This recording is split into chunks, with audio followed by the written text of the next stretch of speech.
Hello from Slovenia again. Today I will show you how to paint without a brush a beautiful painting diptych, because I work on two MDF boards. They are 6 by 10, I believe. And this technique, I think that it works best on these MDF boards not primed, because I want to achieve kind of a moon or a sun effect at the background and trees in the front. And because I'm afraid that my paint will spread too much, I just painted a little bit of black. Maybe I should use purple, but okay. And I just poured some paints mixed with my pouring medium and blow in the middle to spread them a little bit. And when I will press those two boards together, the middle part will spread around, and hopefully the gold that I had on the bottom will stay in the middle and will create kind of a sun with a little bit of reflex rose around, maybe for a shine. And I have permanent blue violet too, so I will press them together and then I will lift them up vertically, because you get totally different effect if you pull them apart right, in horizontal way, or how can I say, you have to try that, you will know, because this type of spreading them apart, tearing them, I don't know, apart, creates that. But as you can see, I wasn't happy, so I will go again. And what I think is that I need a little more of that pink at the end to create kind of a glowing effect. So I was really happy with the end result, and it's a beautiful painting without a brush, with just fluid paints and imagination. So I will let you enjoy. Thanks for watching.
I will cover this with a coat of art resin, because I really like it and want to see if there will be a little more of drama.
Close up.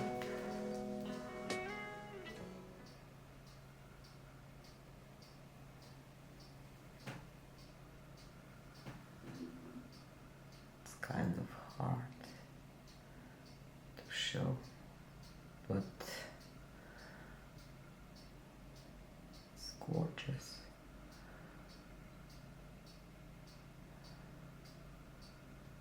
Look at this.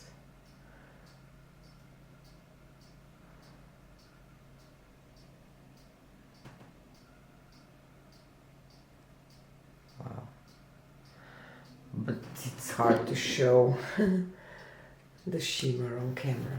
It's gorgeous. Love it. See you on the next one. Bye.